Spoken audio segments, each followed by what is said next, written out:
রাতে আমি, আপু, দুলাভাই আর দুলাভাইয়ের বোন মিলে অনেক রাত পর্যন্ত আড্ডা দিয়েছি। তাই ভাবলাম সকাল 10টার আগে হয়তো আর ঘুম ভাঙবে না। মনে সুখে ঘুমিয়ে পড়লাম। ও মা, সকাল 6টা বাজতে না বাজতেই আমার ফোনে একের পর এক রিং বেজে চলেছে।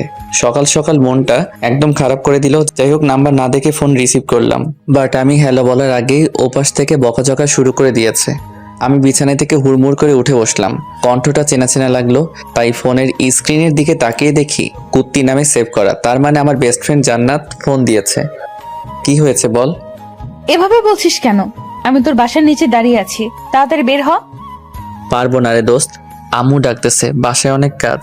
বুঝতেই তো পারছিস, বাসায় মেহমান আসছে। তোর আম্মু তোকে ডাকতেছে। রে। আচ্ছা, তোর আম্মুর কি ডায়াবেটিক্স আছে? কেন? তোর আব্বুরও তো আছে, তাই না?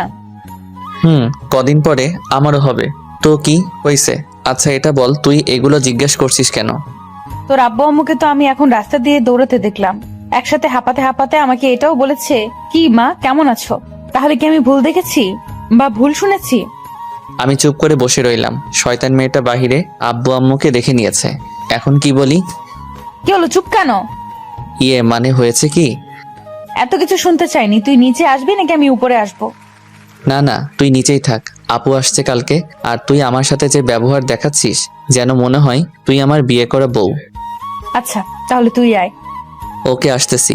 5 মিনিট দাঁড়া, আমি 10 মিনিটে রেডি হয়ে আসছি। গুনে গুনে আধা ঘন্টা পর বের হয়েছি। এতক্ষণ শুধু জানালার ফাঁকা জায়গা দিয়ে জান্নাতের অপেক্ষা করতে করতে কেমন ছটফট করছে এগুলো দেখলাম। নিচে নামতেই জান্নাত আমার শার্টের কলারটা চেপে ধরলো। আজ কেমন যেন জান্নাতকে একটু বেশি সুন্দর লাগছিল। জান্নাত এমনিতে বেশ সুন্দরী মেয়ে, আর আজকে তো রাগে লাল হয়ে গেছে, তাই আরো সুন্দর লাগছিল। জান্নাত বলে উঠল, কুত্তা, আমাকে এতক্ষণ অপেক্ষা করালি কেন? আর বলিস না, বাসায় দুলাভাই আসছে, এটা নিশ্চয়ই জানিস। তো বের হতে যাব, এমন সময় দুলাভাই এসে হাজির। আমাকে বলে, হ্যাঁ কোথায় যাও এত সকালে? কি করতে যাও? নানা রকমের প্রশ্নের উত্তর দিয়ে আসতে লেট হয়ে গেছে, সরি। বুঝেছি। কি বুঝলি? এই যে এত মিথ্যা কথা তো ঠোঁটের ডগায় থাকে। আচ্ছা চল, অনেক দেরি হয়ে যাচ্ছে। বেচারাটা হয়তো অপেক্ষা করতে করতে শেষ হয়ে যাচ্ছে। ওয়েট, এই বেচারাটাকে? ও বুঝেছি, আজকে আবার নতুন কারোর সাথে দেখা করতে যাচ্ছিস?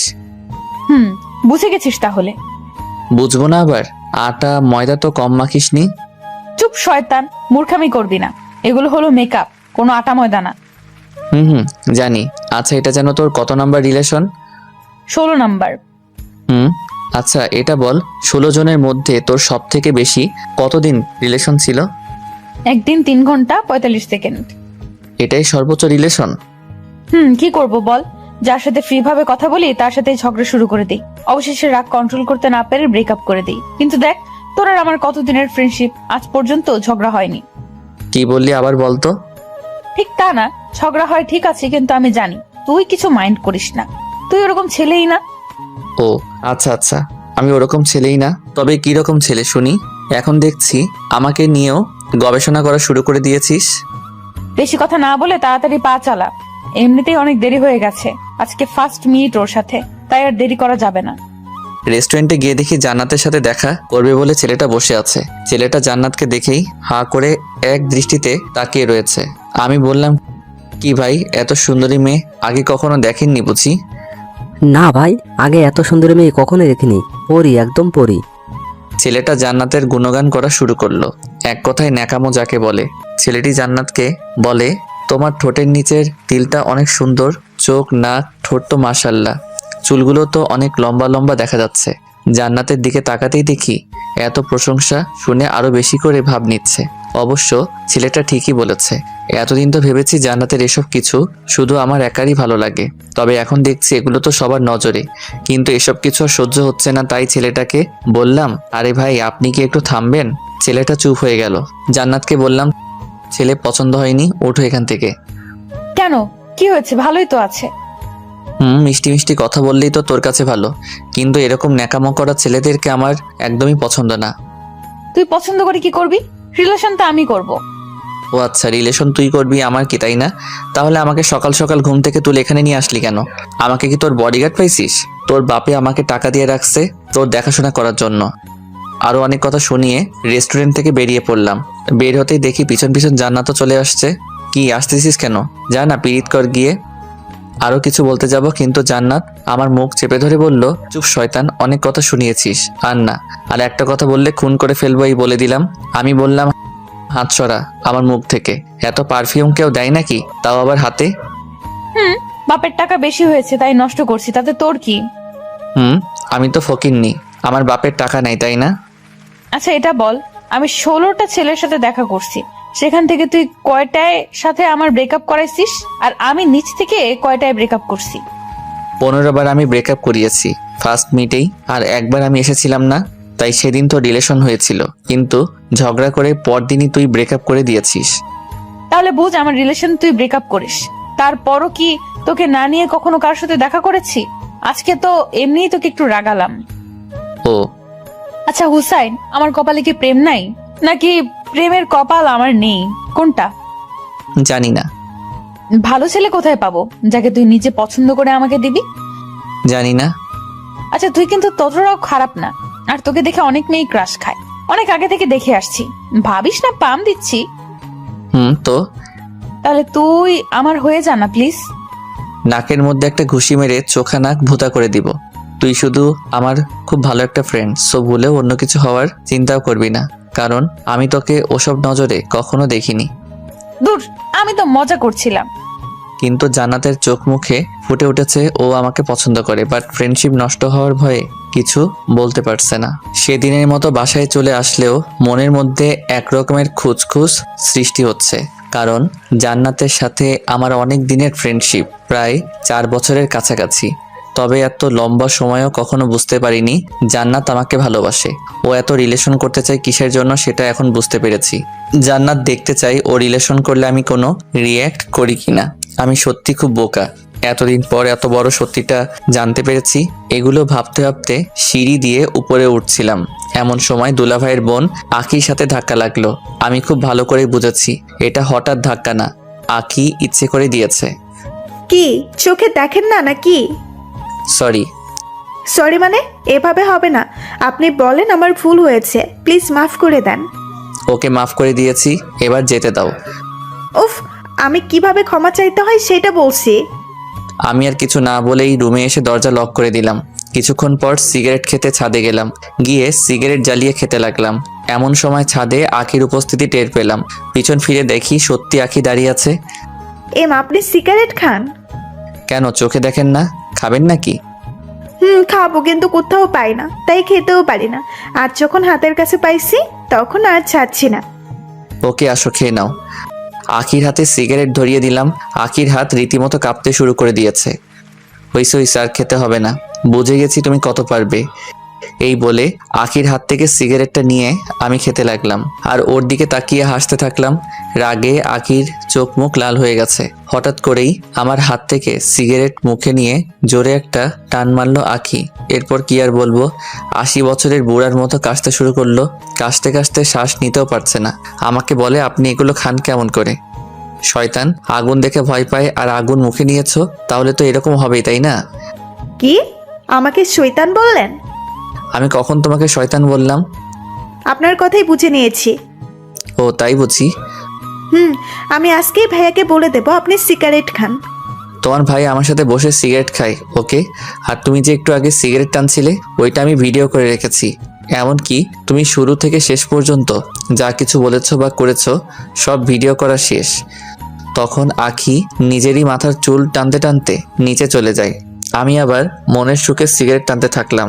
এমন সময় কুত্তিটার ফোন, সরি জান্নাতের ফোন। 8-9 বার ফোন দেওয়ার পর রিসিভ করলাম। হ্যালো, কি হয়েছে বল? এমন ভাবে কথা বলছিস কেন? ওকে বাবা, সরি, এবার বলেন। ফোন ধরতে লেট করলি কেন? বাথরুমে ছিলাম তাই। একটা অসাধারণ মিথ্যা কথা বললাম। ও, তোর বাসার ছাদেও বুঝি বাথরুম আছে? মনে তো হয় নেই। তাহলে কি ছাদের এক কর্নারে বসে পড়েছিলি? ফালতু ফালতু কথা রাখ। আমি বাসার ছাদে, এটা তোকে কে বলেছে? সেদিনের মতো আজকেও কি বাসার সামনে এসে হাজির হইছিস? আমার বইয়ে গেছে তোর বাসার সামনে গিয়ে তোকে চেক করতে যেতে দিব। তোকে ফোনে না পেয়ে আন্টিকে ফোন করেছি। আন্টি বললো তুই নাকি ছাদে হাওয়া খাচ্ছিস। হাওয়াই তো খাচ্ছি। তবে কোন হাওয়া খাচ্ছি সেটা তো আর আম্মু জানে না। আচ্ছা তুই কি বলবি যেন? আচ্ছা হুসাইন, মেয়েরা কোন কালারের শাড়ি পরলে তোর ভালো লাগে? অবশ্যই নীল। তবে তুই এগুলো শুনে কি করবি? কিছু না, তাহলে তোর নীল শাড়ি পছন্দ? খুব পছন্দ। আচ্ছা আজকে বিকালবেলা ফোন দিলে লেকের পাড়ে চলে আসিস একটু। ফ্রি থাকলে আসবো। তোর আবার কি কাজ? আসতে বসে আসবি, বেশি বকবক করবি না। ওকে। নিচে চলে আসলাম। আমার রুমে কেমন যেন রুমটা অগোছালো হয়ে আছে। অনেক দিন হলো রুমটাকেও পরিষ্কার করিনি। আর আমি তাই আখিকে ডাক দিয়ে বললাম, আমি বাহিরে যাচ্ছি, আমার রুমটা সুন্দর করে গুছিয়ে রেখো, আমি এসে দেখব। বাহ, আপনার সাহস আছে বলতে হবে। আমার রুম আম্মুকে দিয়ে গুছাই আর আপনি আমাকে বলছেন? তাছাড়া আমি এই বাসার মেহমান, সো আমাকে এইসব বলে লাভ নেই। আমি গেলাম। ও কাজ করবে না তাহলে? না, করবো না তো। তো আমি সিগারেট খাওয়ার ভিডিওটা সবাইকে দেখিয়ে আসি। প্লিজ না না, এরকম করবেন না, ভাইয়া আমাকে একদম মেরে ফেলবে। তাহলে চুপচাপ আমি যে কাজগুলো দিয়েছি ওগুলো করতে থাকো।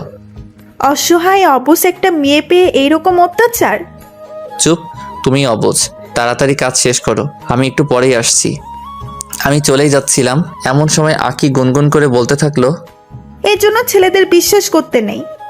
আমি ওর কথায় কান্না দিয়ে বাইরে চলে আসলাম ফ্রেন্ডের সাথে আড্ডা দিতে। তবে আমার সব ফ্রেন্ড কিছুদিন হলো সবাই খারাপ নেশায় আসক্ত হয়ে গেছে। কেউ প্রেমে ব্যর্থ হয়ে, আবার কেউ কেউ শখের বশে খেতে গিয়ে নেশায় আসক্ত হয়ে গেছে। মানুষ মাত্রই অভ্যাসের দাস। আপনি কিছুদিন একটা কাজ করবেন, হোক সেটা ভালো কিংবা খারাপ, সেটার প্রতি আপনি একটু হলেও আসক্ত হয়ে পড়বেন। ফ্রেন্ডের সাথে আড্ডা দিচ্ছি, এমন সময় জান্নাতের ফোন রিসিভ করতেই, কই রে তুই? এই তো বাহিরে ফ্রেন্ডের সাথে আড্ডা দিচ্ছি। তাড়াতাড়ি লেকের পাড়ে চলে আয়। আমি বাইক নিয়ে 5 মিনিটের মধ্যে লেকের পাড়ে পৌঁছে দেখতে পেলাম জান্নাত নীল শাড়ি পরে বসে আছে। জান্নাতকে দেখতে এতটাই সুন্দর লাগছিল যে আমি বাইক সহ মাটিতে পড়ে গেলাম। এটা দেখে জান্নাত হাসতে শুরু করে দিল। ওর হাসি দেখে আমার চোখ কপালে উঠে গেল। মানুষ এতটা সুন্দর করে হাসতে পারে জানা ছিল না। আমি বাইকটা তুলে হাত পা থেকে ধুলাবালি সরিয়ে জান্নাতের কাছে যেতে লাগলাম। যত কাছে যাচ্ছি ততই যেন বুকের ভিতর ঝড় উঠে যাচ্ছে। জান্নাতের পাশে বসে কোনো কথা না বলে এক দৃষ্টিতে জান্নাতকে মন ভরে দেখছি। কি হলো, এভাবে কি দেখছিস? তোকে দেখছি। ঠিক তখনই হালকা হিমেল হাওয়া বাতাসে জান্নাতের চুলগুলো আমার মুখের উপর আছড়ে পড়ল। জান্নাতের চুলের মাতাল করা সুঘ্রাণ আমাকে এক প্রকার পাগল করে দিচ্ছিল। আমি জান্নাতকে বললাম, আমি যদি এখন জ্ঞান হারিয়ে ফেলি তাহলে আমাকে একটু কষ্ট করে বাসায় দিয়ে আসিস তো। অবশ্যই। আর তুই আমার দিকে এভাবে ড্যাব ড্যাব করে তাকাবি না, আমার লজ্জা লাগে। এই বলে জান্নাত ওর হাত দিয়ে আমার চোখ দুটো ঢেকে দিল। কিছুক্ষণ এভাবে জান্নাতের পাশে চুপচাপ বসে থাকার পর জান্নাত বলে উঠল, কুত্তা, তোর কি আজকের দিনের কথা একটুও মনে নেই? আজকে কি যেন? আজকের এই দিনে তোর সাথে আমার পরিচয় হয়েছিল। গত 4 বছর আগে তোর ওয়ালেট হারিয়ে গিয়েছিল, আমি তোর ওয়ালেট খুঁজে দিয়েছিলাম।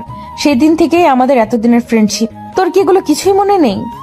আমি মাথা চুলকাতে চুলকাতে বললাম, হ্যাঁ আছে তো। বাল আছে। পচা কথা বলবি না। আচ্ছা এখন আমার যেতে হবে, আমি আজ উঠি। এত সহজে তো ছাড়ছি না। আজকে আমাদের ফ্রেন্ডশিপের 4 বছর পূর্ণ হলো, এজন্য তোকে আজ রেস্টুরেন্ট নিয়ে খাওয়াবো, যত পারিস পুরোটাই আমার ট্রিট। তাই? তাই এবার চল তো। না রে, আমার আজ সময় নেই। তোকে একটা চিরকুট দিব, এটা বাসায় গিয়ে খুলবি। আমি চিরকুট নিয়ে পকেটে যত্ন সহকারে রেখে দিয়ে বললাম, এবার চল। জান্নাত তখন আমার হাতে একটা ঘড়ি পেরিয়ে দিচ্ছে আর বলছে, ঘড়িটা আমি অনেক পছন্দ করে কিনেছি। ভেবেছি ঘড়িটা এমন একজনকে দিব যাকে আমি কখনো ভুলতে চাই না।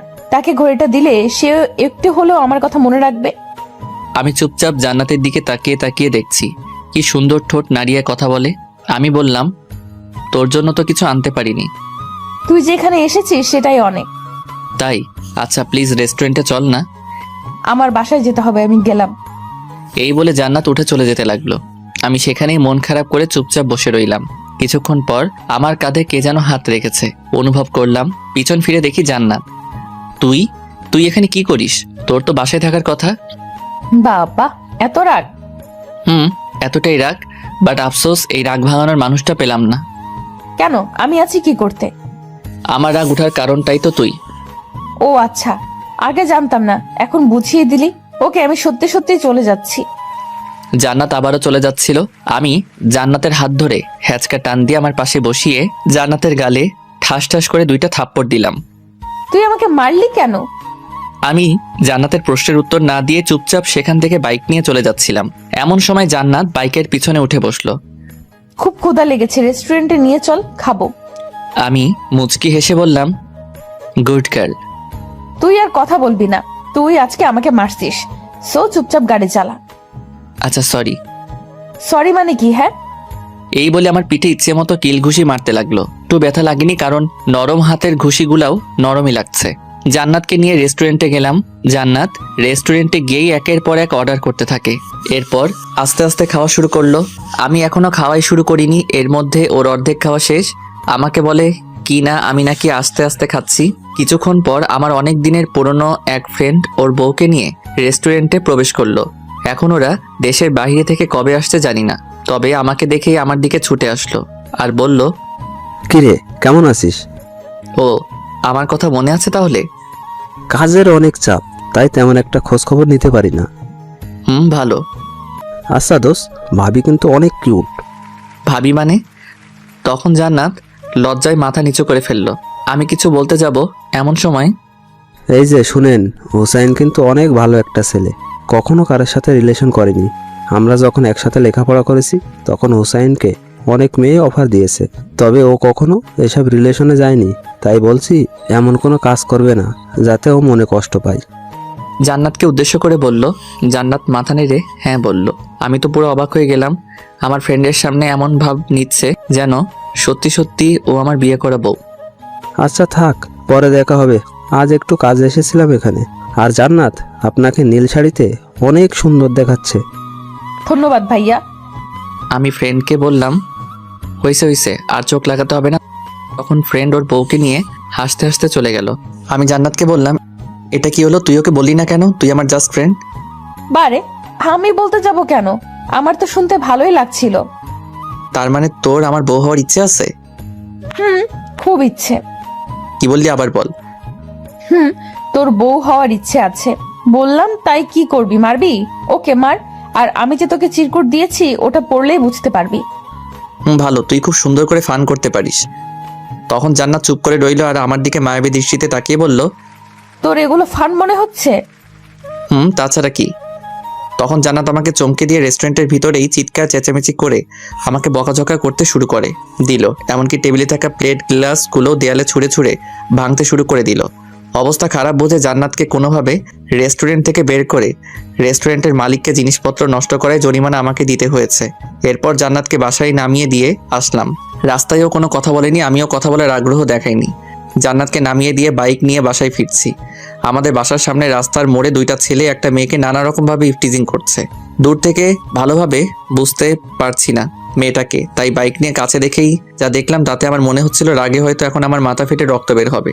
দেখলাম 2টা ছেলে আমার বাসার মেহমান আকিকে ইফটিজিং করছে। আকির গলার ওড়না ওই 2 ছেলের হাতে। 2 ছেলে আকিকে দেখছে আর জিহ্বা নাড়িয়ে তাদের ঠোঁট ভেজাচ্ছে। ওদের চোখে মুখে শয়তানের চাপ ভেসে উঠেছে। আমার এতটাই রাগ উঠেছিল যে প্রথমে বাইক থেকে আগে হকি স্টিকটা বের করলাম। হকি স্টিকটা বের করে ওই 2 ছেলেকে ইচ্ছে মতো মারতে লাগলাম। হঠাৎ দেখে আশেপাশে অনেক লোকের ভিড় জমে গেছে। রাস্তার মাঝে ওদের রক্তের বন্যা বয়ে যাচ্ছে। প্রায় আধমরা করে ফেলছি। সেদিন আর কিছু করলাম না। আখিকে নিয়ে বাসায় আসলাম। বাসার সামনে এসে বাইক থেকে নেমে দেখি আখির চোখে পানি। আমি এটা আগে খেয়াল করিনি। তখন আমি নিজ হাতে আখির চোখের পানি মুছে দিয়ে বললাম, দূর পাগলি, এই সামান্য বিষয় নিয়ে কেউ বাচ্চাদের মতো কান্না করে নাকি? এই কথা বলার সাথে সাথে আবারও কান্না জুড়ে দিল। এখন আমরা বাসার সামনে, তুমি যে এত কান্না করছো কেউ দেখলে বলবে আমি তোমাকে মেরেছি। প্লিজ কান্নাটা থামাও, কিছুই তো হয়নি, আমি তো আছি, তাই না? চোখের পানি মুছে ফেলো। আপনি মুছে দেন। কি আর করার, আমি সবকিছু ঠিকঠাক করে আখিকে নিয়ে বাসায় ঢুকলাম। বাসায় ঢুকতে আপুর সাথে দেখা। কই গিয়েছিলি হুসাইন? এই তো একটু বাহিরেই। ও আচ্ছা, শোন, এখন আর বাহিরে যাওয়ার দরকার নেই। কেন, কি হয়েছে? শুনলাম বাহিরে নাকি একটা ছেলে একাই 2জন ছেলেকে এমন মারছে যে তাদেরকে আমাদের এই হসপিটালে রাখিনি, অন্য জায়গাতে নিয়ে যেতে হয়েছে। ও আচ্ছা, তাই? কি বদমাস ছেলে রে বাবা, একাই দুজনকে মেরে হসপিটালে পাঠিয়ে দিয়েছে। এই কথা শুনে আখি উহু করে হেসে ফেলল। আপু আখিকে বলল, কি হয়েছে, তুমি হাসলে কেন? কিছু না, এমনি। আপু, আর আমার তো রক্ত দেখলেই ভয় লাগে। কি, তোর রক্ত দেখলে ভয় লাগে? খুব ভয় করে। শয়তান, তুই তো প্রাইমারি স্কুলে পড়াকালীন অনেকেরই নাক ফাটিয়েছিস, আর বড় হয়ে কি কি করেছিস সেগুলো আর বললাম না, আখি আছে এখানে তাই। ভালো। আর তোমার কাছে এগুলো কে শুনতে চেয়েছে? এই বলে আমি রুমে চলে আসলাম। তবে আজ আমার রুম আমার নিজের কাছে অচেনা অচেনা লাগতেছে, কারণ আখিকে রুম গোছাতে বলেছিলাম, জানি গোছাবে, কিন্তু এত সুন্দর করে গোছাবে কে জানে। এত সুন্দর রুম দেখে বিছানায় ধপাস করে শুয়ে পড়লাম। ক্লান্ত থাকার কারণে বিছানাতে শুতেই ঘুমিয়ে পড়লাম। সন্ধ্যার আগ মুহূর্তে সূর্য যখন লাল রং আকার ধারণ করে, তখন আমার ছাদে গিয়ে সিগারেট খেতে খুব ভালো লাগে। ও আর হ্যাঁ, আরেক সময় আছে যে সময়টা আমি ছাদে বসে বসে পার করে দেই অনেকটা সময়, সেটা হলো পূর্ণিমার রাতে। চাঁদের সৌন্দর্য দেখতে দেখতে সিগারেট খেয়ে পার করে দিই অনেকটা সময়। প্রতিদিনের মতো আজ সন্ধ্যায় ছাদে যাব, তবে ঘুম থেকে উঠে সিগারেটের প্যাকটা খুঁজে পাচ্ছি না। রুম গুছিয়ে আকি সিগারেটগুলো কই যে রাখছে কে জানে। আমার অনেক রাগ আর অনেক সাহসী মানসিকতাও আছে, তবে আমার কোনো জিনিস কেউ না বলে নিলে, সেটা আর ফেরত আনতে না পারলে, বা কোনো জিনিস অনেক খোঁজাখুঁজি করার পরও যদি না পাই, তাহলে রাগে এক প্রকার কান্না করে দেই। তো অনেক খোঁজাখুঁজির পর আমার বিছানার পাশের টেবিলে কেমন যেন অনেকগুলো জিনিস একসাথে প্যাক করে রাখা। প্যাকিংটা খুলতে আমার 5 মিনিট লাগছে। ওইটার ভিতরে দেখতে পেলাম সিগারেট রাখা। উফ, তখন আমার মনে আনন্দের অনুভূতি সৃষ্টি হলো। আমি দ্রুত গতিতে সিগারেট খুঁজতে লাগলাম, তবে 7-8টা প্যাক ছিল, কোনোটাতেও একটা সিগারেটও পেলাম না। সব খালি করে রেখে দিয়েছে বদমাইশটা। প্যাকটার কাছে একটা চিরকুট পেলাম, যেটাতে লেখা, সিগারেট এমন এক জিনিস যার গায়ে তার বদনাম লেখা থাকে, তাই এগুলো খাওয়া ছেড়ে দিন। জানি এত সহজে ছাড়বেন না, তাই সিগারেটগুলো ফেলে দিয়ে খালি প্যাক রেখে দিয়েছি। উফ, এখন কেমনটা লাগে আখিকে পরে দেখে নিব। বিছানার নিচে আলাদাভাবে সিগারেট থাকে, সেখান থেকে সিগারেট নিয়ে ছাদে চলে আসলাম। ছাদে গিয়ে সিগারেট খেতে খেতে ভাবলাম, অনেকক্ষণ তো হয়ে গেল, এখনো পর্যন্ত জান্নাতের ফোন আসেনি, কি হয়েছে। তাই আমি নিজেই জান্নাতকে ফোন দিলাম।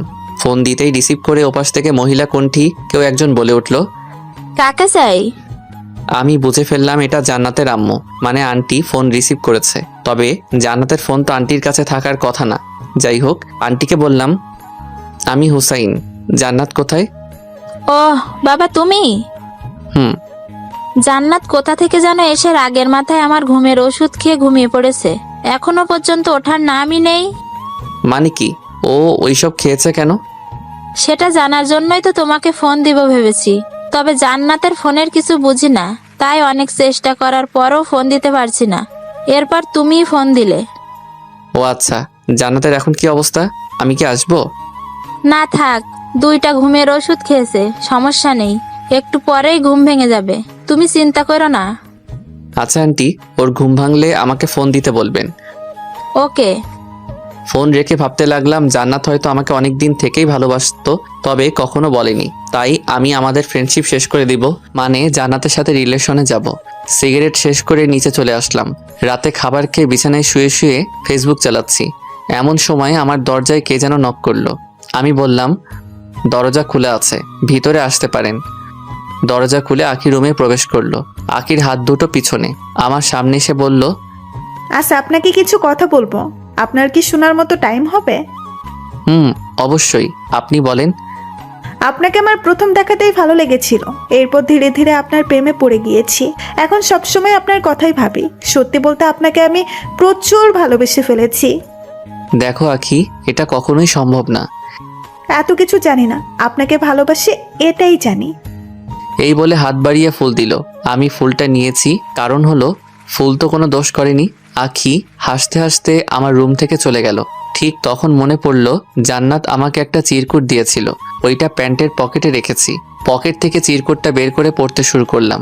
চিরকুটটা ছিল এমন, দেখ হুসাইন, আমি তোকে অনেকদিন থেকেই ভালোবাসি। যদিও তোর কাছে এটা শুধুমাত্র ফ্রেন্ডশিপ, তবে আমার কাছে না, কারণ আমি তোকে ভালোবাসি, আর ভালোবাসি বলেই তোকে দেখিয়ে রিলেশন করতে চেয়েছি, যাতে তুই আমার প্রতি একটু সিরিয়াস হবি, এটা ভেবে। তোকে ভালোবাসি এটা অনেকদিন থেকেই বুকের মধ্যে চেপে রেখেছি, তবে আর পারছি না। বিশ্বাস কর, তোকে 1 মিনিটের জন্য আমার ভাবনা থেকে সরাতে পারি না। খুব ভালোবাসি রে তোকে, আর তোকে না পেলে আমি কি করব নিজেও জানি না। আরও অনেক কিছু লেখা ছিল। এখন আমি তো পড়ে গেলাম বিপদে। 2 নৌকার এক মাঝি কখনো হয় না। হতো যদি আমি প্লে বয় হতাম, বাট আমি অমন না। কি করব কিছু বুঝতে পারছি না, মাথায় কাজ করছে না। অনেকটা সময় চলে গেল, এখনো পর্যন্ত জান্নাতের কোনো ফোন পেলাম না। এখন রাত 4টা বাজে, আর ভালো লাগছে না, তাই বাইক নিয়ে বেরিয়ে পড়লাম জান্নাতের বাসার উদ্দেশ্যে। 10 মিনিটে পৌঁছেও গেলাম। জান্নাতের বাসার সামনে দাঁড়িয়ে জান্নাতকে ফোন করতে থাকলাম। 10-12 বার ফোন দেওয়ার পর জান্নাত ফোন রিসিভ করলো। কি হয়েছে বলেন? আমার কিছু হয়নি, কিন্তু তোর কি হয়েছে? তুই নাকি ঘুমের ওষুধ খাইছিস। তো আপনার কি? আমার কি মানে? আর তুই আমাকে আপনি করে বলছিস কেন? তাহলে কি বলবো? আচ্ছা দেখেন, আমার আপনার সাথে কথা বলতে ভালো লাগছে না, সো বাই। ভালোভাবে কথা বলছি, ভালো লাগে না? নিচে নাম, কথা আছে। পারবো না। এই বলে ফোন রেখে দিল। হঠাৎ জান্নাতের এতটা চেঞ্জ আমার কেমন যেন সহ্য হচ্ছিল না, তাই ওদের বাসার ভিতরে গেলাম। দরজা নক করতেই আন্টি দরজা খুলে দিল। বাবা তুমি আসো, ভিতরে আসো। আমি ভিতরে প্রবেশ করলাম। আচ্ছা হুসাইন, জান্নাত কাউকে কি ভালোবাসে বা প্রেমে ব্যর্থ হয়েছে? তুমি তো ওর বিষয়ে সব জানো। আরে না, তেমন কিছু না। জানোই তো, মেয়েটা আমার অনেক জেদি।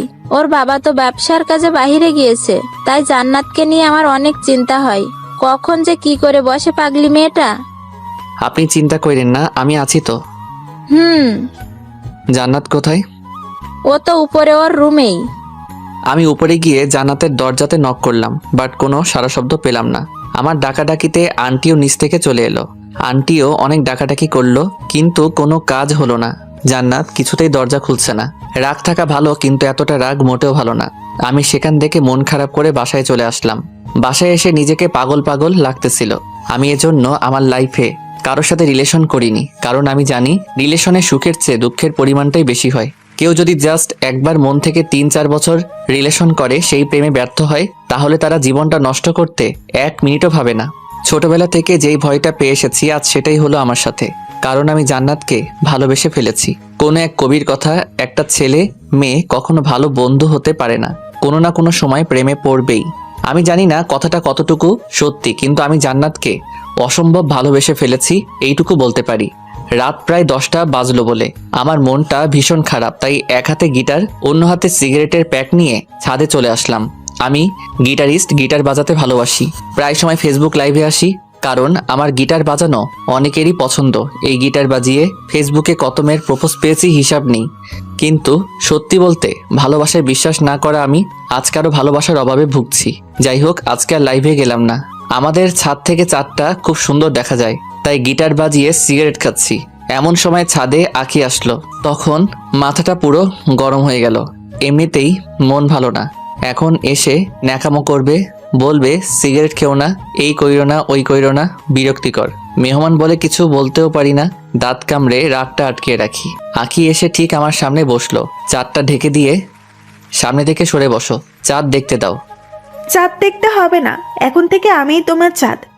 তখন আঁখি আবারও বলল, আমি থাকতে তোমার কোনো চিন্তাই নেই। তুমি একবার পড়ো, 1000 বার পড়ো, আমি তোমাকে তুলে নেব। এখন আপনারাই বলেন, এরকম ন্যাকামো কি সহ্য করা যায়? এমনিতেই অনেক ডিপ্রেশনের মাঝে আছি।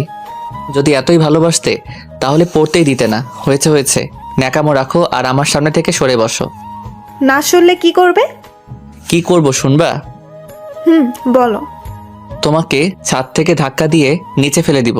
কি বিশ্বাস হয় না? এই বলে আমি চেয়ারে একটু নড়ে চড়ে বসলাম। আঁখি ভয় পেয়ে হুড়মুড় করে সেখান থেকে উঠে অন্য জায়গাতে চলে গেল। আঁখি দূর থেকে বলল, আপনি এমন কেন? কেমন? খুব পচা আপনি, শুধু শুধু ভয় দেখালেন। শুধু শুধু না কাছে আসলেই বুঝবা, শুধু শুধু নাকি সত্যি সত্যি। আঁখি আর কিছু না বলে নিচে চলে গেল। বেচারিটা হয়তো অনেক ভয় পেয়েছে। আঁখি চলে যাওয়ার পর আবারও সেই ডিপ্রেশন মোডে চলে গেলাম। তাই নিচে রুমে চলে আসলাম, কিন্তু কিছু ভালো লাগছে না। আমার এক ফ্রেন্ড বলেছিল ও নাকি কি যেন এক নেশা করে, যেটা একবার খেলে নাকি অনেক সময়ের জন্য সব কষ্ট ভুলে থাকা যায়। জীবনের প্রথমবার নেশার জগতে পা রাখতেছি। সেই ফ্রেন্ডকে ফোন দিয়ে বুঝিয়ে বললাম, ওগুলা আছে? আছে। কেন? খাবো। ওকে ব্রাদার, চলে আয়। আম্মুর 1000টা বারণ থাকা সত্ত্বেও বাইক নিয়ে বেরিয়ে পড়লাম। কারো কথা শুনলাম না। আম্মু অনেক বললো এত রাতে বাইক নিয়ে বের হইস না বাবা, বিপদ হতে পারে। আমি আম্মুকে জড়িয়ে ধরে বললাম কিছু হবে না, তোমার দোয়া আমার সাথে আছে তো, তাই না? এই বলে বাইক নিয়ে বেরিয়ে পড়লাম। রাস্তায় তেমন একটা গাড়ি নেই, 2-1 মিনিট পর পর মালবাহী ট্রাক যাচ্ছে, তাই বাইকের স্পিড 100-র নিচে আসতেই দেয়নি। হঠাৎ করে কেমন যেন মাথা ঘুরে গেল, চোখে অন্ধকার দেখলাম, তাই বাইকের কন্ট্রোল হারিয়ে এক মালবাহী ট্রাকের নিচে চলে গেলাম। তারপর আমাকে সেখানে থাকা লোকগুলো হসপিটালে নিয়ে গিয়েছে। আমার অবস্থা খুব খারাপ, শরীর থেকে প্রচুর রক্তক্ষরণ হয়েছে। আমার বাসার লোকজনকে ফোন করে ডাকা হলো, সবাই কান্নায় ভেঙে পড়ল। বাবা মায়ের একমাত্র ছেলে, বুঝতেই তো পারছেন। হসপিটাল থেকে আমায় মৃত ঘোষণা করার পর আমাকে মর্গে পাঠিয়ে দেওয়া হয়। এগুলো কিন্তু সুস্থ হওয়ার পরে জানতে পেরেছি। আমাকে মর্গে রাখা হলো। সেদিন হসপিটালে কোনো এক অকেশন চলছিল, মানে অনুষ্ঠান, তাই আমার পোস্টমর্টেম সেদিন করা হয়নি, কাল করবে বলে জানিয়েছে। হঠাৎ করে আমার জ্ঞান ফিরে, তখন আমি মর্গে লাশ রাখার রুমেই। ডাক্তারের ভুলের কারণে আমাকে মৃত ঘোষণা করা হয়েছে। তাছাড়া সায়েন্সে এমনও ব্যাখ্যা আছে যে রোগীর রেসপন্স দুর্বল থাকার কারণে ডাক্তারদের বুঝতে সমস্যা হয়। আমার সাথে হয়তো সেটাই হয়েছে। যাই হোক, জ্ঞান ফিরে পাবার পরে আমি বুঝতেই পারছি না আমি কোথায় আছি। সাধারণত মর্গে অনেক ঠান্ডা, ফ্রিজের মতো, যাতে লাশ পচে গলে না যায়। আমার খুব ঠান্ডা লাগছে, কারণ আমার শরীরে পাতলা সাদা চাদরের মতো কাপড়টা ছাড়া আর কিছু নেই। আমি অন্ধকারে দরজা খুঁজে ধাক্কালাম, কাজ হলো না, বাহিরে থেকে লক করা। আর সেদিন হসপিটালে অকেশন থাকার ফলে গার্ডরা সব ওখানেই, কিন্তু আমি ঠান্ডায় একদম জমে যাচ্ছি। রুমটা পুরো অন্ধকার, কিছু দেখতে পাচ্ছি না। এই রুমে অনেক লাশ রাখা আছে। আমি তাদের শরীরের চাদরের মতো কাপড়গুলো একসাথে করে আমার গায়ে জড়িয়ে নিলাম। তবে আমি তখনও বুঝিনি এটা কিসের কাপড়, হাতের কাছে যা পেয়েছি তাই কুড়িয়ে নিয়েছি। তখনও আমার মাথায় জান্নাতের কথা ঘুরপাক খাচ্ছে, আর ভাবছি কখন যে সকাল হবে। এরকম আর বেশিক্ষণ থাকলে এবার সত্যি সত্যি মরে যাব। মরে যাব। মর্গে অসহায়ের মতো ঠান্ডায় কাঁপতে কাঁপতে আবারও জ্ঞান হারিয়ে ফেললাম। সকালের আগেই জ্ঞান ফিরে পেলাম। মর্গের উপরে ছোট জানালা দিয়ে দিনের আলো দেখা যাচ্ছে। আলো দেখে আমার দেহে যেন প্রাণ ফিরে পেলাম। কিছুক্ষণ পর মর্গের এক গার্ড এসে দরজাটা খুলতেই আমি উঠে দাঁড়িয়ে তার দিকে ছুটে যাই। এটা দেখে সেই গার্ডটা ভয় পেয়ে দরজাটা আবারও লাগিয়ে দিয়ে দৌড়ে চলে যায়। ভয় পাওয়ারই কথা, কারণ মর্গে কখনো জীবন্ত মানুষ থাকে না। সো সেই গার্ডটা হসপিটালের ডাক্তার সহ আরো কিছু মানুষ নিয়ে এসে দরজাটা খুলতেই আমি আবারও দৌড়ে তাদের দিকে ছুটে গেলাম। সারা রাত অনেক ঠান্ডার মধ্যে ছিলাম, তাই গলা দিয়ে কোনো শব্দ বের হচ্ছিল না। এক ডাক্তার সবকিছু বুঝতে পেরে আমাকে তাড়াতাড়ি করে ইমার্জেন্সিতে নিয়ে গেল। সব ট্রিটমেন্ট শেষ করে আমাকে হসপিটালের এক রুমে রাখা হলো কিছুদিনের জন্য। ডাক্তার বলেছে এখানে কিছুদিন থাকলে পুরোপুরি সুস্থ হয়ে উঠবে। আব্বু ডাক্তারদের নামে পুলিশ কেস করতে চাইলে, থাক না, আমার ছেলেকে ফিরে পেয়েছি, এটাই অনেক, আমি আর কিছু চাই না। তখন ডাক্তার এসে আমাদের কাছে ক্ষমা চাইতেই আম্মু তাদের বলল, ক্ষমা চাইতে হবে না, আমার ছেলের মতো অন্য কারো ছেলের সাথে এমনটা করবেন না আর কোনোদিনও। এই আম্মু আবারও কান্নাতে ভেঙে পড়ল। আমি আম্মুকে জড়িয়ে ধরে বললাম, সব কিছু তো ঠিক হয়ে গেছে, তাহলে এখন কেন কান্না করছো? হসপিটালে সেদিন আমার আত্মীয় স্বজন সবাই ছিল, কিন্তু আমার চোখ দুটো শুধু জান্নাতকেই খুঁজে বেড়াচ্ছিল। কিন্তু সেদিন এক নজর জান্নাতকে দেখার জন্য পাগলের মতো এদিক ওদিক তাকাতাকি করতে থাকি, কিন্তু জান্নাতকে কোথাও দেখতে পেলাম না। তখন সবার সামনে হেসে দিয়েছিলাম। হাসিটা কষ্টের ছিল, এটা আর কেউ না বুঝতে পারলেও আমার পাশে বসে থাকা আখি বুঝে নিয়েছিল। সব ঠিক হয়ে যাবে। সব তো ঠিকই আছে। না, সব ঠিক নেই। আচ্ছা, কি ঠিক নেই? খুব ভালো করেই বুঝতে পেরেছি, আপনার চোখ দুটো শুধু জান্নাতকেই খুঁজে চলছে। তোমাকে জান্নাতের ব্যাপারে কে বলছে? আপনার রুম থেকে জান্নাতের দেওয়া চিরকুটটা পড়ে সব বুঝেছি। আপনাদের মাঝে কি হয়েছে আমি জানি না, তবে চিন্তা করবেন না, সব ঠিক হয়ে যাবে। সব ঠিক হলে তুমি কেমন করবে? তুমিও তো আমাকে ভালোবাসো, নাকি সেদিন মিথ্যা বলেছিলে? আমার ভালোবাসা মিথ্যা নয়। আমি জানি জোর করে কারো ভালোবাসা পাওয়া যায় না। আপনার মনে আমার জন্য কোনো জায়গা নেই। আপনি আপনার সবটা দিয়ে জান্নাতকে ভালোবেসে ফেলেছেন, সব বুঝি। তুমি এত কিছু বুঝলে কেমন করে? মেয়েদের অনেক কিছু বোঝার ক্ষমতা থাকে, সে আপনি বুঝবেন না। জি না, মেয়েরা অনেক কিছু বুঝতে পারে কিনা সেটা জানি না, তবে মেয়েদের কোনো কিছু কেউ বুঝতে পারে না। যেমন আমি। জান্নাত কেন এমন করছে কিছুই বুঝতে পারছি না। আপনার ভালোবাসা যদি সত্যি হয়ে থাকে তাহলে অবশ্যই জান্নাত আপনার জীবনে আবার ফিরে আসবে। তাহলে তোমার ভালোবাসার কি হবে? আমার ভালোবাসা না হয় অপূর্ণই থেকে যাবে। সব ভালোবাসার যে পূর্ণতা পেতে হবে এমনটা তো কথা নেই। ভালোবাসার মানুষকে সারা জীবনের জন্য পেতে অনেক বড় কপাল লাগে, আর সেটা হয়তো আমার নেই। এইটুকু বলে আখি চোখের পানি লুকিয়ে মুচকি হেসে রুমের বাহিরে চলে গেল। আখি বাহিরে চলে গেলে আম্মু ভিতরে এসে বলল, বাবা কিছু লাগবে? হুম, কি লাগবে বাবা? একটু বাহিরে যেতে চাই। কেন, কি লাগবে বল, আমি এনে দিচ্ছি। সিগারেট লাগবে, এনে দিতে পারবে? আম্মু জানেই আমি অনেক আগে থেকে সিগারেট খাই। আম্মু কিছুক্ষণ চুপ থেকে বলল, তোর এই অবস্থায় কিভাবে সিগারেট দেই? প্লিজ মা, আর পারতেছি না, একটা খেলে কিছু হবে না। আচ্ছা দেখছি কি করা যায়। কিছুক্ষণ পর আখিকে দিয়ে একটা প্যাকের ভিতরে একটা সিগারেট আর একটা ম্যাচ পাঠিয়ে দিয়েছে। এসব দেখে আখি বলে উঠল, আপনার তুলনা হয় না। আপনার আম্মুর সাথে আপনি এতটা ফ্রি আগে জানতাম না। আমি আস্তে আস্তে উঠে ওয়াশরুমে গিয়ে সিগারেট খেয়ে আসলাম। এইভাবে 2 দিন চলে গেল। ডাক্তার এসে বলল, হোসাইন ঠিক হয়ে গিয়েছে, তবে কিছু ওষুধ লিখে দিচ্ছি, ওগুলো ঠিক মতো কিছুদিন খেলে পুরোপুরি সুস্থ হয়ে উঠবে। আচ্ছা, আমার ছেলেকে বাসায় নিয়ে যেতে পারবো কবে? কাল সকালে, তবে আজ বিকেলেও নিয়ে যেতে পারেন, সমস্যা নেই। কখন বাসায় যেতে চাও বাবা? এখনই যাব। এখন যেতে পারবে না। আচ্ছা তাহলে আমরা বিকেলের দিকে বাসায় যাব। আমি মাথা নেড়ে হ্যাঁ বললাম। বিকেলের দিকে আমাকে বাসায় নিয়ে আসা হলো। সন্ধ্যার দিকে জান্নাতের কথা খুব মনে পড়ছিল। শরীরটাও তেমনভাবে ঠিক হয়নি। আমি সকল রাগ অভিমান ভুলে পায়ে হেঁটে জান্নাতের বাসার উদ্দেশ্যে বেরিয়ে পড়লাম। জান্নাতের বাসার সামনে যেতেই দেখতে পেলাম জান্নাতের রুমের লাইট অফ, কিন্তু এখন জান্নাতের রুমের লাইট অফ থাকার কথা না। আমি দরজাতে নক করার সাথে সাথে আন্টি দরজা খুলে দিল। তুমি অসুস্থ তো এত কষ্ট করে এখানে আসার কি দরকার ছিল? হসপিটালে আমাকে সবাই দেখতে এসেছিল, আপনিও ছিলেন, কিন্তু জান্নাত আসেনি কেন? ওর কি কোনো সমস্যা হয়েছে? আন্টির মুখের দিকে তাকিয়ে লক্ষ্য করলাম আন্টি কোনো কিছু আমার কাছ থেকে লুকাচ্ছে। না বাবা, তেমন কিছু না। আন্টি আমাকে নিয়ে জান্নাতের রুমে গেল। আন্টি লাইট অন করতে দেখতে পেলাম জান্নাত ঘুমাচ্ছে। তবে এটা সে আগের জান্নাত না, অনেক শুকিয়ে গিয়েছে। চোখের নিচে কালো কালো ছাপ পড়ে গিয়েছে। আমি জান্নাতের পাশে বসে জান্নাতের মাথায় হাত রাখতেই ওর ঘুম ভেঙে গেল। জান্নাত বিছানায় উঠে বসে আমাকে বলল, কেমন আছিস?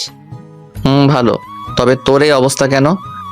এমনি, ও কিছু না, বাদ দে। আচ্ছা তোকে একটা কথা বলার ছিল। বল। 2 দিন পর আমার বিয়ে, সো আমার বিয়েতে তোকে কিন্তু আসতেই হবে। আমার মাথায় যেন আকাশ ভেঙে পড়লো। ডাক্তার বলেছিল আমি যেন কোনো কিছুর চাপ না নেই। আমি নিজেকে সামলে নিয়ে বললাম, এটা কবে ঠিক হলো কিছুই তো জানলাম না। আমাকে না জানিয়ে বিয়ে ঠিক করে ফেলেছিস। আজ আমি না আসলে হয়তো আমাকে ছাড়াই বিয়েটা করে ফেলতি।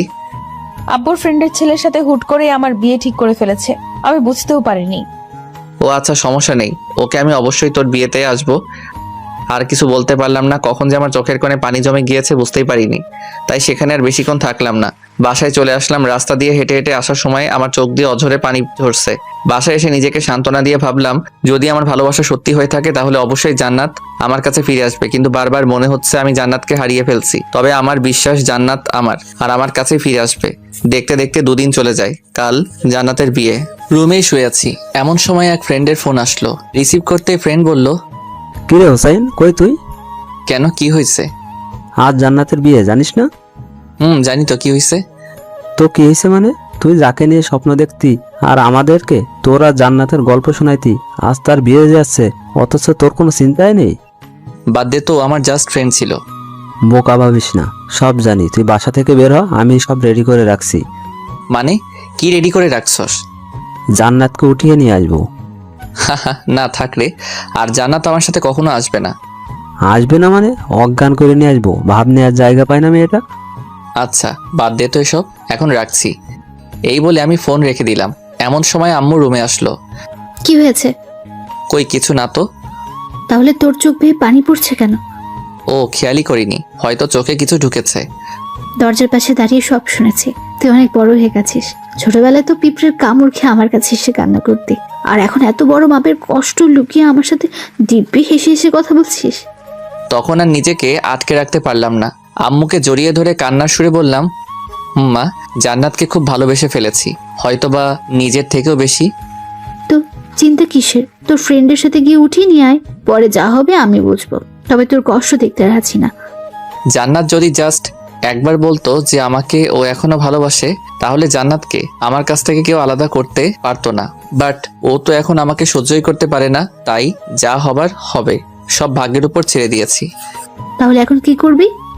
কিছু না, ভাগ্যে যদি থাকে তো জান্নাত ফিরে আসবে, আর না থাকলে যাক, বাদ দাও। সে তুই যা ভালো বুঝিস কর, তবে এভাবে মনমরা হয়ে বসে থাকবি না, আমার খারাপ লাগে। ওকে। আম্মু চলে গেলে আবার আকি ভিতরে আসতে চাইলে আমি বললাম, বাহিরে আর কেউ আছে? না। আচ্ছা, এখানে কি ইন্টারভিউ চলছে নাকি যে একের পর এক আসছো?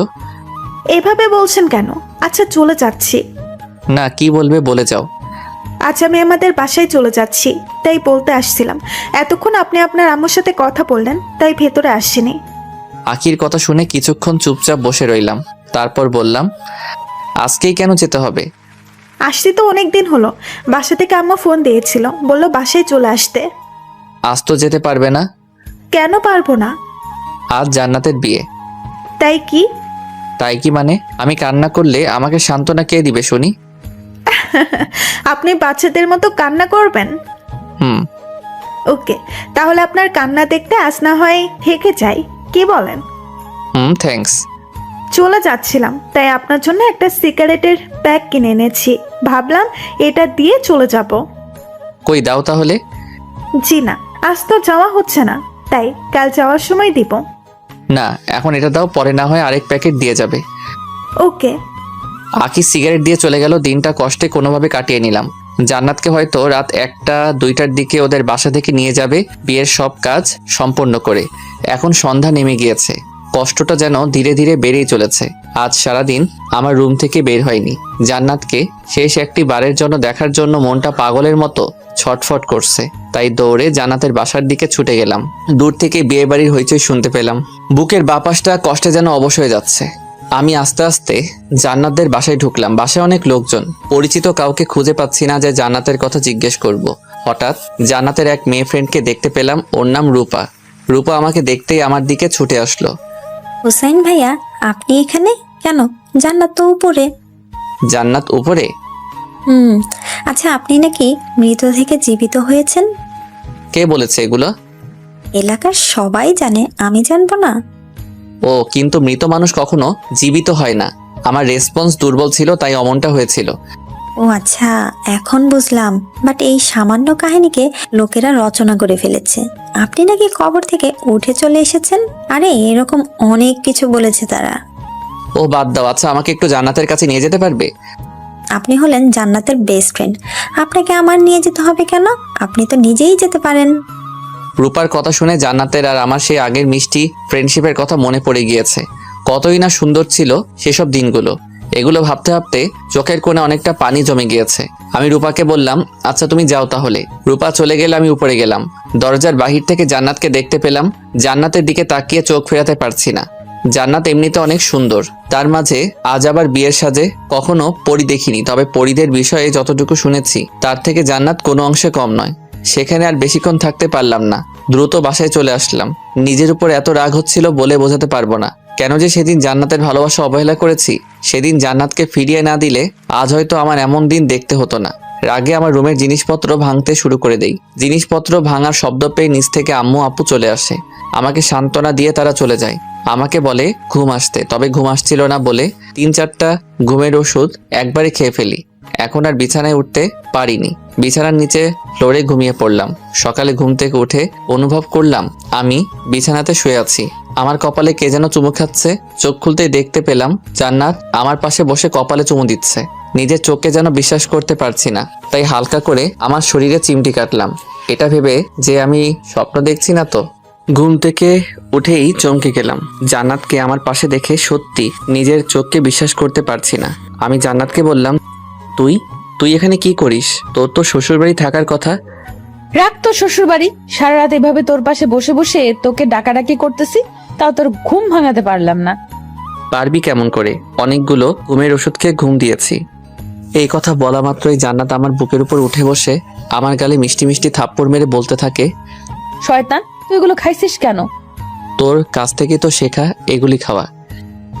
আমি আগে অবশ্যই খেয়েছি, যার ফলে আমার শরীর স্বাস্থ্য মাঝখানে নষ্ট হয়ে গিয়েছিল। এখন আর খাই না, তাই আবার ঠিক হয়ে গিয়েছে। সেটা তো দেখতেই পারছি, তবে তুই এখানে কেন? তাহলে কোথায় থাকবো? শ্বশুর বাড়ি? হুম। আমার ভালোবাসা এত সস্তা মনে করিস? সস্তা না হলে বিয়ে করতে রাজি হয়েছিলি কেন? আবুর ফ্রেন্ডের ছেলের সাথে আমাকে জোর করে বিয়ে দিতে চেয়েছিল। আমি রাজি হয়েছি বলে আজ এখানে আসতে পেরেছি, না হলে কি? না হলে আমাকে আটকে রেখে জোর করে বিয়ে দিয়ে দিত। বুঝেছি, তবে আমাকে তো বলতে পারতি এসব কথা। বলবো কেন? তুই যে আমাকে প্রথমে অবহেলা করেছিস সেটা ভুলে গিয়েছি ভেবেছিস? কিচ্ছু ভুলিনি, তাই তোকে একটু শিক্ষা দিলাম। এটা একটু শিক্ষা, আর একটু হলে তো মরেই যেতাম। ভালো। ভালো। তবে তুই এখন আমার বুকের উপর থেকে নেমে অন্য জায়গাতে বস গিয়ে। জি না, আমি তোর বুকের উপরেই বসে থাকবো। কি করবি তুই? সত্যি ব্যথা লাগতেছে, রাতে কিছু খাইনি। এমন সময় আঁকি রুমে আসলো, এসে বলল আমাকে আর জান্নাতকে আম্মু নিচে ডাকছে। জান্নাত আমার উপর থেকে উঠে বসে আঁকিকে বলল, তুমিই তাহলে আখি? হুম। হুসাইনের মুখে তোমার কথা অনেক শুনেছি, যা শুনেছি তার থেকে কোনো অংশে কম নয়। অনেক সুন্দরী তুমি। কি যে বলেন আপু, আপনার সৌন্দর্যের মাঝে সকল সৌন্দর্য হার মেনে যাবে। আমি এতটাও সুন্দর না। আমি হুসাইনের কাছ থেকে শুনেছি তুমি নাকি হুসাইনকে লাইক করো। আঁকি চুপ করে রইলে জান্নাত বলল, তোমাকে হুসাইনের থেকে ভালো একটা ছেলে এনে দিব। আর হুসেন কিন্তু বেশি একটা ভালো না, ওকে আমি খুব ভালোভাবেই চিনি। তবে মন থেকে ভালোবেসে ফেলেছি, কি আর করার, তাই ছুটে চলে আসলাম। ভালোই হয়েছে, আপনাকে ছাড়া উনি অনেক কষ্টে ছিল। আপনি আসাতে ওনার মুখে হাসি ফুটেছে দেখছি। আচ্ছা আমি নিচে গেলাম, আপনারা তাড়াতাড়ি করে নিচে আইসেন। ওকে যাও, আসছি। আমি আর জান্নাত নিচে গেলাম। জান্নাত আম্মুর পায়ে সালাম করলো। আম্মু জান্নাতকে বলল, তুমি এখানে এসেছো, এটা তোমার বাসায় কি জানে? না, কেউ জানে না। তাহলে তো তাদের ফোন দিয়ে জানাতে হবে, তা না হলে তারা তো চিন্তা থাকবে। না, ফোন দিয়েন না। ফোন দিলে এসে আমাকে নিয়ে যাবে। সমস্যা নেই, এসেছো যখন নিয়ে যেতে পারবে না? আমি জান্নাতকে বললাম, চিন্তা করো কেন, আমি তো আছি, দেখি কেমন করে নিয়ে যাই। খুব ভয় করছে, আব্বু যে রাগী। সমস্যা নেই, আমি ফোন দিচ্ছি। আম্মু জান্নাতের বাসায় ফোন দিয়ে জানায় জান্নাত আমাদের বাসায় তা জানালো। এরপর আম্মু আমাকে বলল, আচ্ছা তোরা তাহলে গল্প কর, আমি আসছি। আমি জান্নাতকে নিয়ে উপরে চলে গেলাম। উপরে এসে জান্নাত আমাকে বলল, তুই রাতে কিছুই খাসনি? খেয়েছি তো। কি খাইছিস? এই ধর সিগারেট আর নেশা জাতীয় অনেক কিছু। এসব খেয়ে কি লাভ বলতো আমাকে? জানি না। ভালো, তুই থাক, আমি নিচ থেকে আসছি। কই যাস? নিচে। আবার পালিয়ে যাবি না তো? তখন জান্নাত আমার দিকে ভ্রু কুচকে কিছুক্ষণ তাকিয়ে থেকে আমাকে ভয় দেখিয়ে নিচে চলে গেল। কিছুক্ষণ পর আমার জন্য জান্নাত নুডলস করে নিয়ে এসে আমাকে খাইয়ে দিতে শুরু করলো। আমিও মনের সুখে খাওয়া শুরু করলাম। সব নুডলস কখন যে শেষ করে ফেলেছি নিজেও জানি না। আচ্ছা, নুডলস কে রান্না করেছে? কে আবার? আমি। ও খুব ভালো হয়েছে, প্লিজ আবার করে নিয়ে আসবি। ওকে, যাচ্ছি। জান্নাত আবারও নুডলস করে নিয়ে আসলো। আমি জান্নাতকে বললাম, তুমি রাতে কিছু খেয়েছো? চিন্তায় ভালো লাগে না, আবার খাওয়া। তার মানে রাতে কিছু খাওনি? না। এর জন্যই তোমাকে আবার নুডলস করে আনতে বলেছি। কেন, তুমি খাবে না? আর কত খাবো, অনেক খেয়েছি। এখন তুমি হাঁ করো, আমি খাইয়ে দিচ্ছি। খাওয়া শেষ করতেই জান্নাত আমার বুকের মধ্যে টি শার্টে মুখ মুছে বুকেই মাথা রেখে চুপচাপ বসে রইল। আমিও কিছু না বলে পাগড়িটাকে বুকে জড়িয়ে নিলাম। কিছুক্ষণ পর লক্ষ্য করলাম আমার টি শার্ট কেমন যেন ভেজা ভেজা লাগছে। জান্নাতের মাথা আমার বুকের উপর থেকে উঠাতে চাইলে জান্নাত আরো শক্ত করে আমাকে জড়িয়ে ধরলো। আমি কোনোভাবে জান্নাতের মাথা উঁচু করতেই দেখতে পেলাম জান্নাত কান্না করছে। কান্না করছো কেন? খুব ভয় করছে। কেন? কিছুক্ষণ পর যদি আব্বু এসে আমাকে নিয়ে যায়, যদি তোমাকে হারিয়ে ফেলি, তাহলে সত্যি সত্যি আমি কিন্তু সুইসাইড করবো, এটা জেনে রেখো। কি সব বলছো এগুলা? পাগল হয়ে গেছো নাকি? আর ভাবলে কেমন করে আমার কাছ থেকে তোমাকে কেউ আলাদা করতে পারবে? আসতে দাও তোমার ওই টাকলা বাপটাকে। তখনই নিচ থেকে আম্মু বলল, জান্নাতকে নিয়ে আয়, জান্নাতের বাবা এসেছে। জান্নাত আমাকে জড়িয়ে ধরে বলল, আমি যাব না, তুমি যাও। যাবে না মানে? এখন কিন্তু কোলে উঠিয়ে নিয়ে যাব। ওকে চলো, আমার বিশ্বাস আছে তোমার উপর। নিচে আসলাম জান্নাতকে নিয়ে, তবে জান্নাত আমার পিছনে মুখ লুকিয়ে লুকিয়ে আসতে থাকলো। নিচে যেতেই দেখি জান্নাতের বাবা সহ আরো অনেকে এসেছে। সাথে কাল যার সাথে জান্নাতের বিয়ে হওয়ার কথা ছিল সেও এসেছে, তাও আবার বিয়ের সাজে। ছেলেটার নাকি জান্নাতকে খুব পছন্দ হয়েছে, তাই কাল থেকে জামাই সেজে ঘুরছে। জান্নাতকে পেলেই নাকি বিয়ে করে ফেলবে, যেখানে পাবে সেখানেই। কি আজব ক্যারেক্টার। যাই হোক, জান্নাতের বাবা তো রাগে আগুন, কারো কথাই তিনি শুনছেন না। ওনার এক কথা জান্নাতকে না নিয়ে এখান থেকে যাবেই না। জান্নাতের বাবা জান্নাতকে বলছে, তুমি যদি আমার সাথে না আসো তাহলে আর কখনো আমার বাসায় তোমার কোনো জায়গা হবে না। এত বড় কথা শুনেও জান্নাতের শরীরের একটা লোমও নড়ল না, মানে কোনো রিয়াক্টই করলো না এই কথা শুনে।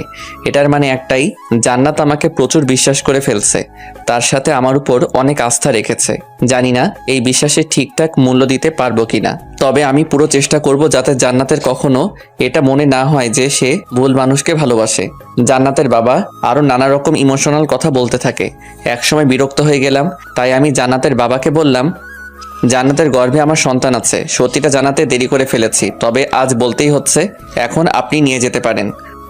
জান্নাতের বাবা তবুও জান্নাতকে নিয়ে যেতে চাইলে জান্নাতের সাথে বিয়ে হওয়ার কথা সেই ছেলেটা বলল। জান্নাতকে পছন্দ করেছি, ঠিক আছে, তবে অন্যের সন্তানের বাবা হতে যাব কেন? তবে যাওয়ার আগে আমাকে বুকে জড়িয়ে নিয়ে বলল, বড় ভাই, অনেক বড় ধোকা থেকে বাঁচিয়ে দিলে, অনেক অনেক ধন্যবাদ।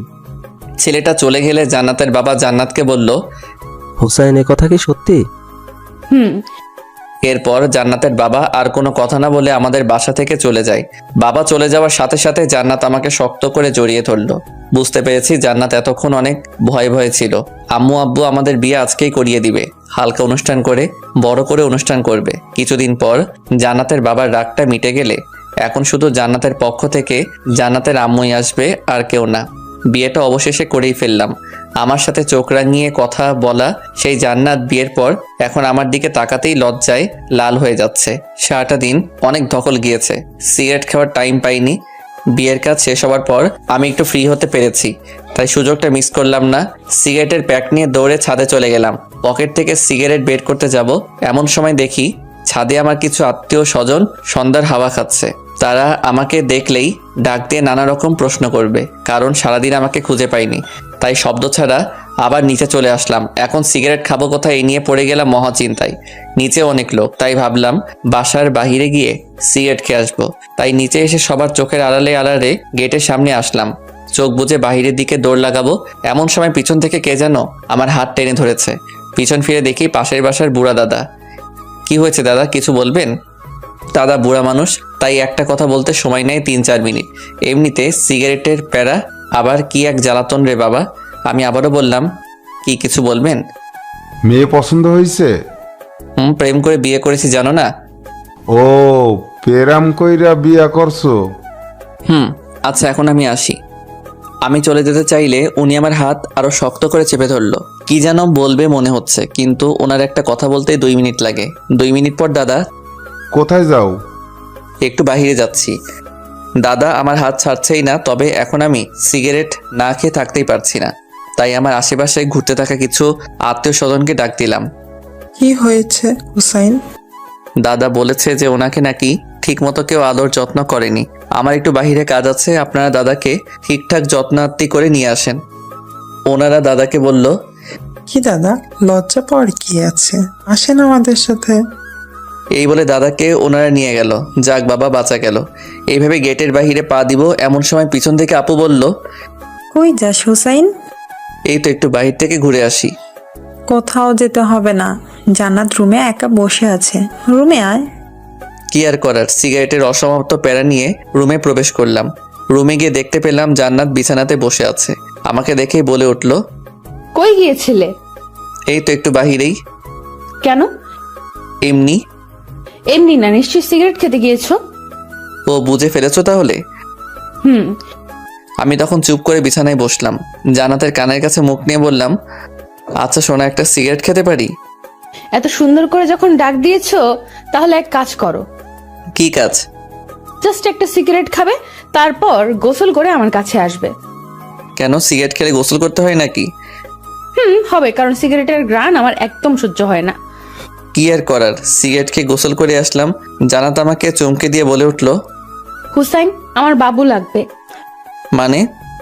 মানে আমরা বাবু নেব। বাসরাত শুরুই করলাম না, বাচ্চার কথা বলছো কেন? তাহলে তুমি বাবাকে যে বললে আমার গর্ভে নাকি তোমার বাচ্চা। বলেছি, বিপদে পড়ে। তাহলে এখন আমি নিব, কারণ মা হওয়ার ইচ্ছে জেগেছে মনে। তুমি নিজেই তো বাচ্চা। এত কিছু জানি না, আমার লাগবে তো লাগবেই। বাসরাতে পাগলিটার কথা শুনে খুব হাসি পাচ্ছিল। যাই হোক, বিয়ে যখন করেছি বাসরাত তো করতেই হবে। আমি লাইট অফ করে জান্নাতের কাছে যেতেই জান্নাত আমাকে জড়িয়ে ধরলো। আমি জান্নাতের কপালে গালে ঠোঁটে কিস করতে থাকি। সেদিন জান্নাতের ঠোঁট নরম চকলেট ভেবে কামড় দিয়ে একটু ছিঁড়েই ফেলেছি। জান্নাত ব্যথায় চিৎকার করাতে বুঝতে পারলাম এটা কোনো চকলেট না, এটা জান্নাতের ঠোঁট। আরও অনেক কিছুই হলো, হাজব্যান্ড ওয়াইফের মাঝে যা হয় আর কি। অনেক রাত পর্যন্ত গল্প করে শেষ রাতের দিকে ঘুমিয়ে পড়ি। সকালে ঘুম থেকে উঠে দেখি জান্নাত পাশে নেই। এত সকাল সকাল কই যাবে? ঠিক তখনই আমার ফোনে একটা ফোন আসলো। রিসিভ করতেই ওপাশ থেকে বলে উঠলো, কি মিস্টার হুসাইন, ঘুম কেমন হলো?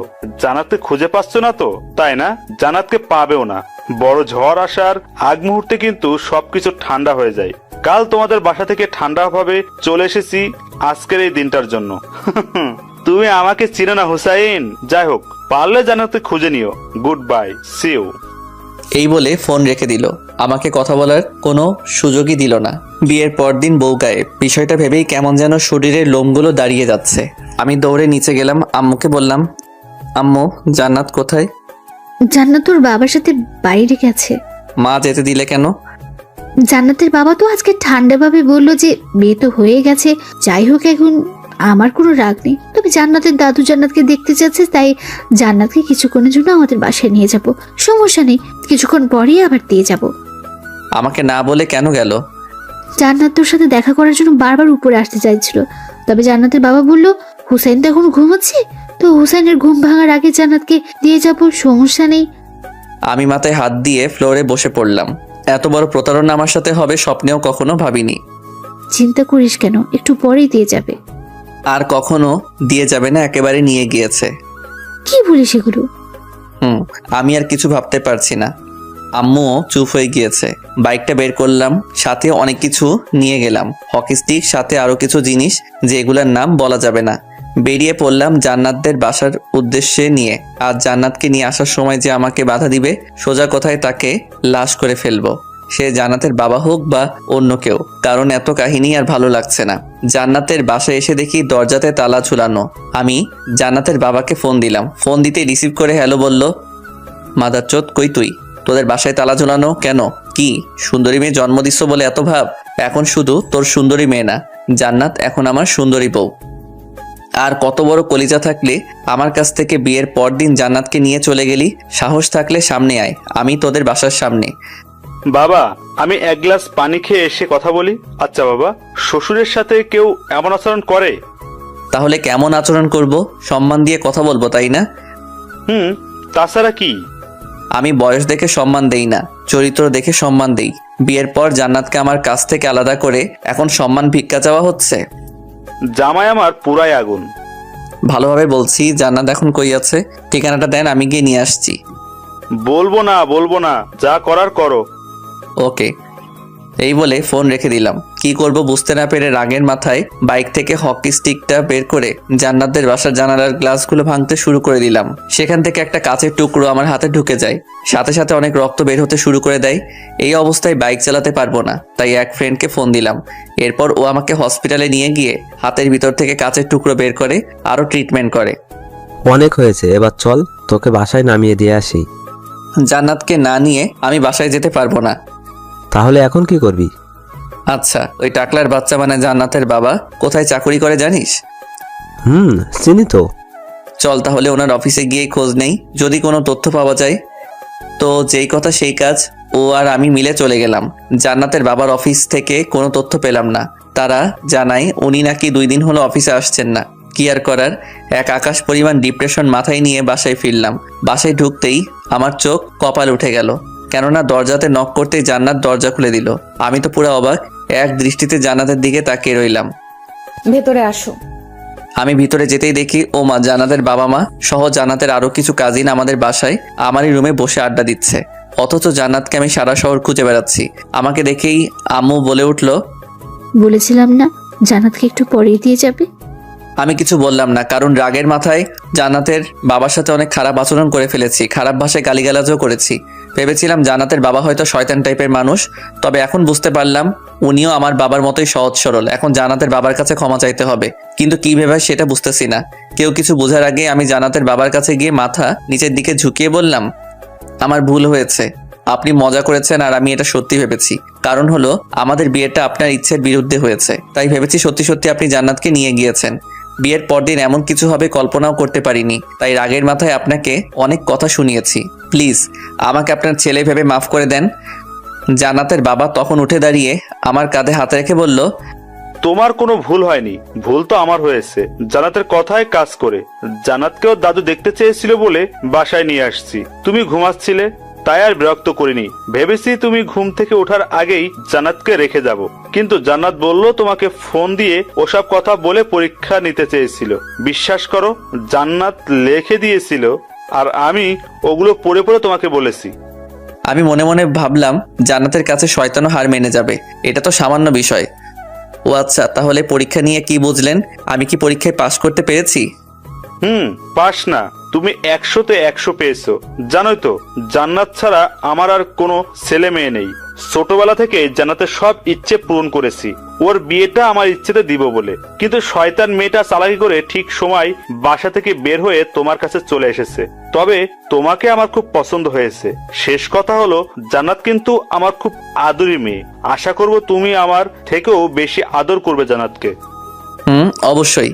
আচ্ছা আপনারা কথা বলেন, আমি জান্নাতকে নিয়ে পাশের রুমে গেলাম। কিছু কথা আছে ওর সাথে।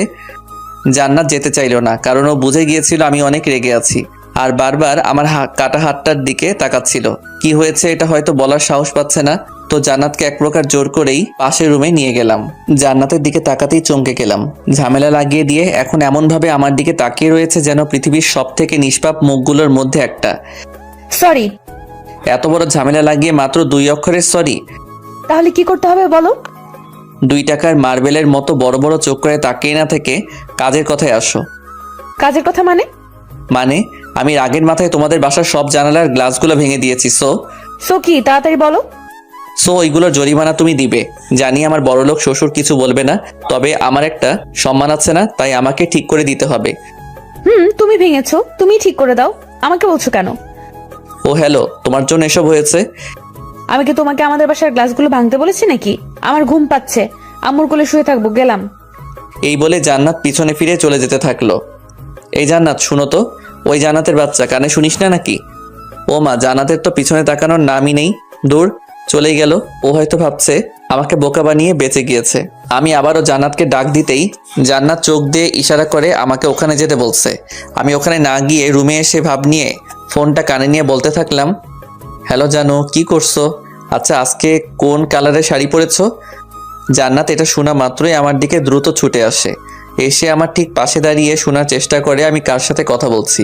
তখনই আমি রুমের মধ্যেই পাইচারি শুরু করে দিই। জান্নাত আমার পিছু পিছু ঘুরঘুর করতে থাকে। হঠাৎ করেই আমার হাত থেকে ফোন কেড়ে নিয়ে দেখে কেউ ফোন দেয়নি, শুধু শুধু ভাব নিচ্ছি। তখন জান্নাত আমার দিকে ভ্রু কুঁচকে তাকালো। আমি জান্নাতকে জড়িয়ে ধরে বিছানায় শুইয়ে দিলাম। তোমার নাকি ঘুম পাচ্ছে, তো এবার ঘুমাও। তোমার কাহিনী দেখে ঘুম চলে গিয়েছে।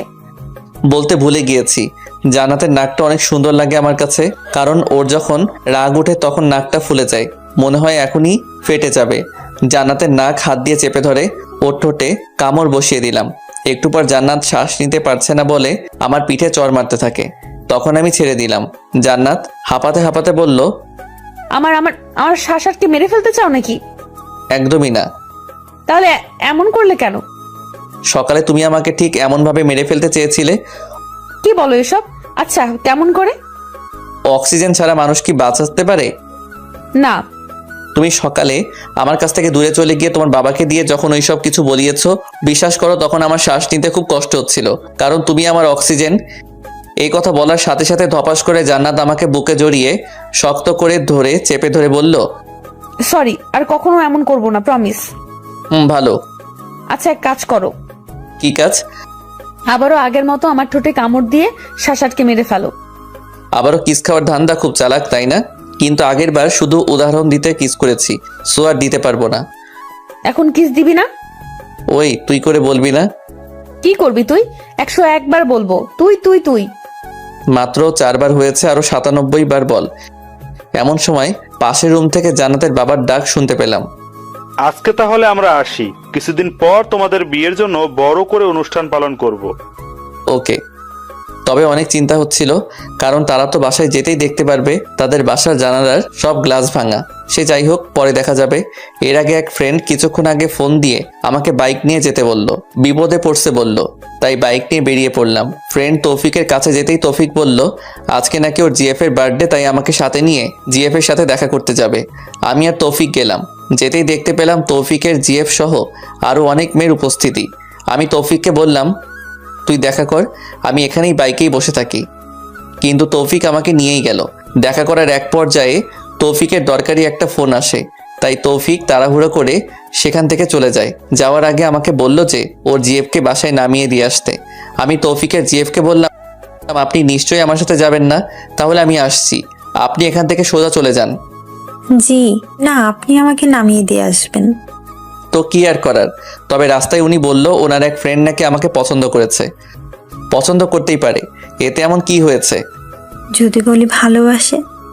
বিয়ে করেছি এটা তৌফিক আপনাকে বলেনি? জানি, তাই কি হয়েছে? বউ থাকবে ঘরে আর গার্লফ্রেন্ড থাকবে বাইরে, সিম্পল। আমি এই কথা শুনেই বাইক থামিয়ে তৌফিকের জিএফকে বললাম বাইক থেকে নামেন। কেন, কি হলো আবার? নামতে বলছি, নামেন। তৌফিকের জিএফকে মাঝ রাস্তায় নামিয়ে দিয়ে বাসায় চলে আসলাম, কারণ তার কথা আমার ভালো লাগেনি। এসব টাইপের ছেলে মেয়েদের জন্য বিবাহিত অনেক সংসারের শান্তি নষ্ট হয়ে যায়। ভালো লাগতে পারে অনেকজনকে, এটা ঠিক আছে, তবে ভালোবাসতে হয় একজনকেই। বাসায় আসতেই প্রথমে জান্নাতের কাছে বসলাম, তবে আমি ওর কাছে বসাতেই ও আমার থেকে দূরে চলে যায়। এমন করলে কেন? কার সাথে দেখা করে আসছো, সত্যি কথা বলো। আমি সবকিছু খুলে বললাম, কারণ জান্নাত আমার শরীরে অন্য কারো ঘ্রাণ পেয়েছে হয়তো। কি তীক্ষ্ণ ঘ্রাণ শক্তি, সত্যি অসাধারণ। আচ্ছা যাও, গোসল করে আসো আগে, এরপর একটা কথা বলবো। কি কথা, এখনই বলো। না, আগে গোসল করে এসো। তোমার শরীরের মধ্যে থেকে অন্য মেয়েদের পারফিউমের গ্রান বের হচ্ছে, যেটা আমার সহ্য হচ্ছে না। এখন বেশি বুঝলে লাথি মেরে বিছানা থেকে ফেলে দিব। একা তো মেয়ের সাথে দেখা করে আসছো, আবার আমার মুখে মুখে কথা। যাও গোসল করে আসো। আমি আর কিছু বললাম না, চুপচাপ গোসলে চলে গেলাম। বলতে পারেন জান্নাতের কথায় কিছুটা ভয় পেয়েছি।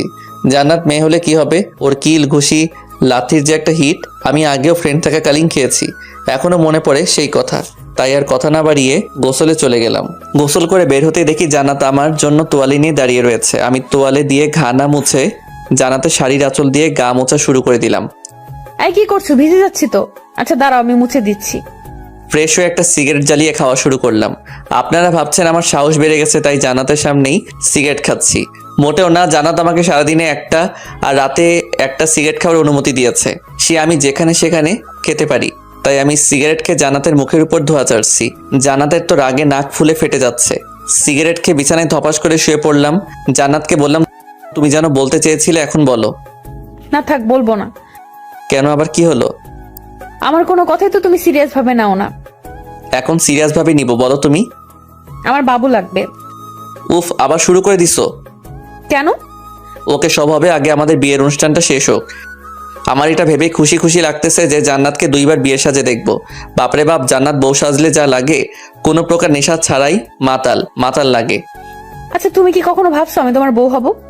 তোর স্বভাব তো ছেলেদের মতো ছিল, তাই কখনো বউ কি তুই যে জিএফ হবি এটাও কখনো ভাবিনি। শয়তান কোথাকার, আমার স্বভাব ছেলেদের মতো কখন ছিল?